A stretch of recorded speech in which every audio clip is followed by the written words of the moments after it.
Is it going? Yeah. Hi, I'm Gigi. Now I'm going to be an audience member for Owen's speech. Hi, my name is Cheyenne. I'm going to be an audience member for Owen's speech. Hi, my name is Jonathan, and I'm gonna be audience member for Owen. Perfect.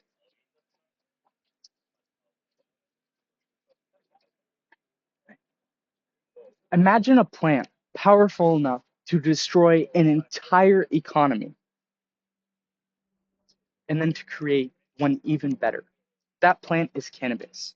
And whether your pockets are running low or your forte is getting high, cannabis has impacted your society.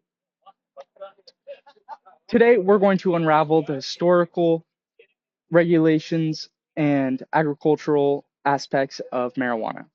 To start off, we're going to look at how marijuana was introduced into the United States. Then we'll take a peek at the United States government's response.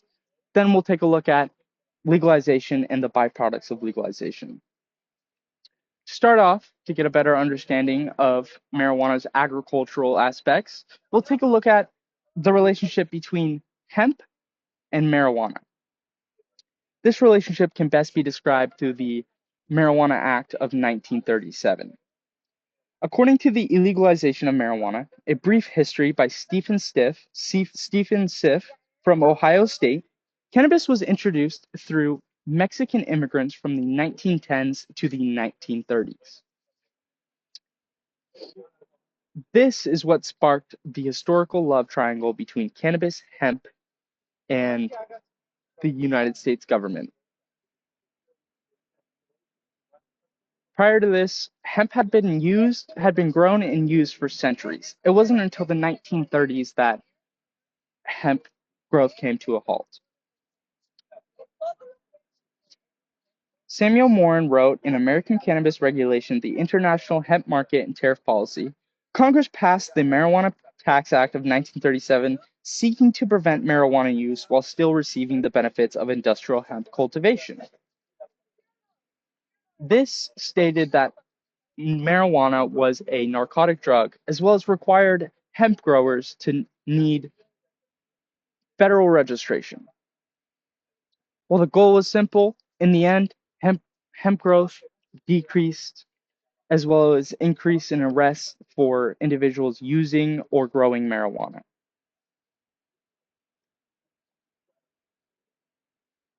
Next, we'll take a look at our 2014 and our 2018 Farm Bill and how this led to legalization. A 2014 Farm Bill stated that hemp was the plant Cannabis sativa L. This banned its growth completely. 4 years later, however, the 2018 Farm Bill was passed, legalizing marijuana and lifting the ban on hemp. Next, we'll take a look at not only the hardships of strict testing and licensing, but also the benefits of economic growth. Doug Quenquas states in a CNBC article, in 2017, the number of posts for openings in the marijuana industry increased by 445%. He continues to state that this was greater than both tech and healthcare for that year.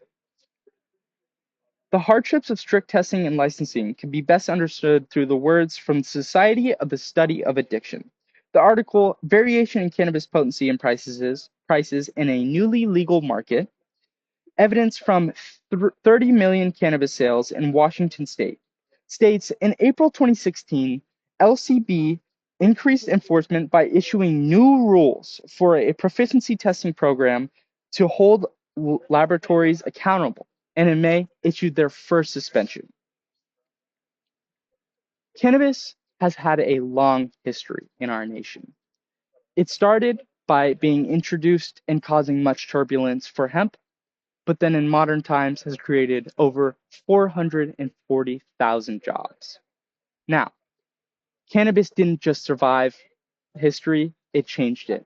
So when you hear the word marijuana, don't think of just some controversial topic, but think of a chapter in our nation's history. Thank you.